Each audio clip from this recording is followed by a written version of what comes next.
Last few days, I uploaded a supply and demand video which I explained everything about supply and demand, how to mark valid strong supply and demand, and the odd enhancers used in scoring the zones to know valid or invalid S and D zones.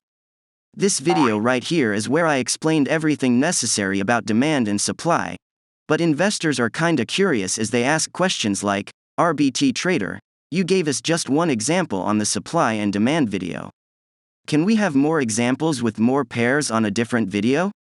Some traders still goes on asking if the odd enhancer works on crypto and Forex as well.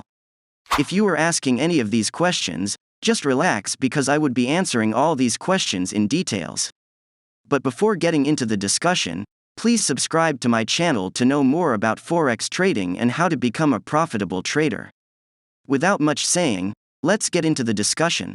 Firstly, any strategy I explained on this channel works for both Forex and crypto trading.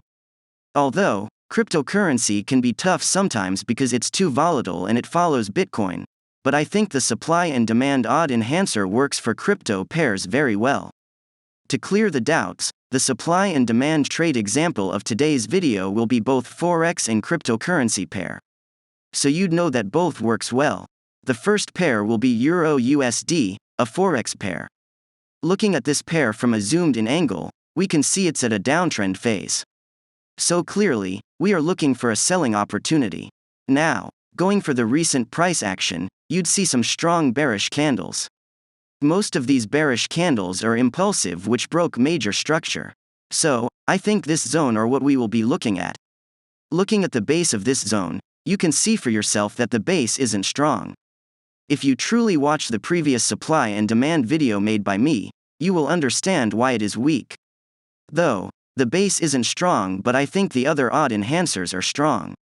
Calculating this supply with the odd enhancer, we have 1. Strength of the move, which is equals 2 points. 2. Time in the base, which is equals 1 point. 3. Fresh zone, which is equals 3 points. 4. Risk to reward, which is equals 3 points.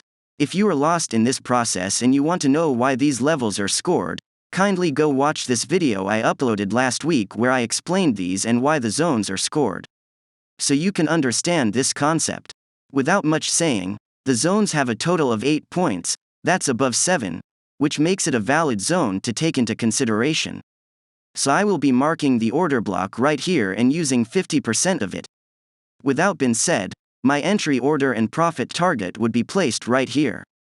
And as you can see, after few hours, price mitigated the 50% order block and finally smashed the take profit target. The second example will be JPY-USD. Looking at the chart, it is also in a downtrend, creating lower highs and lower lows. So, we will be looking for a strong supply zone to sell. This chart right here looks confusing because there are a lot of impulsive movement here.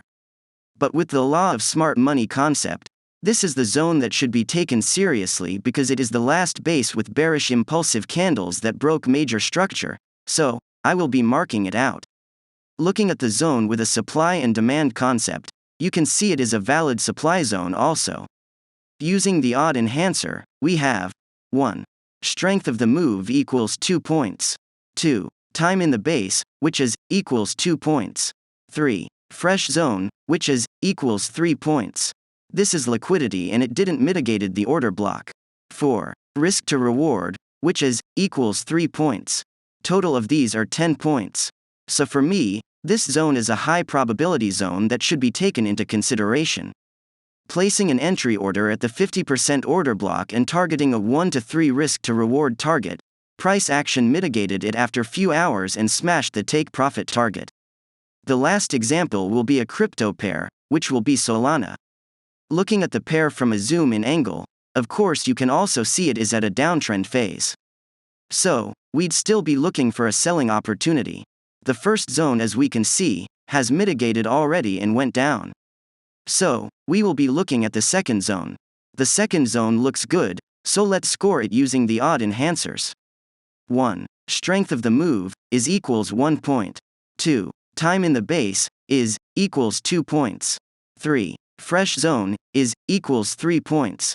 4. Risk to reward is equals 3 points. These zones has a total of 9 points according to the odd enhancer. So, this zone is valid and should be also taken into consideration. I will be spotting this order block right here and placing my entry order at 50% of the order block. Due to I'm always sticking to 4 hours time frame, it took some hours but price still mitigated my order and smashed the take profit target. Y'all can see that this demand and supply odd enhancer really works. Though it not perfect, you can get a zone of 10 points and still get stopped out with a loss. So, I wouldn't say this is a 100% win rate strategy, but it works well. Just make sure you mark the zones correctly because a little mistake can cost you a big loss. That is Forex for you. If you want more of these trade examples and trade videos, you can tell me in the comment section so I'd see what I can do about it. This will be the end of the video. If you like this video, kindly like, share, comment, and subscribe to this channel. Thanks.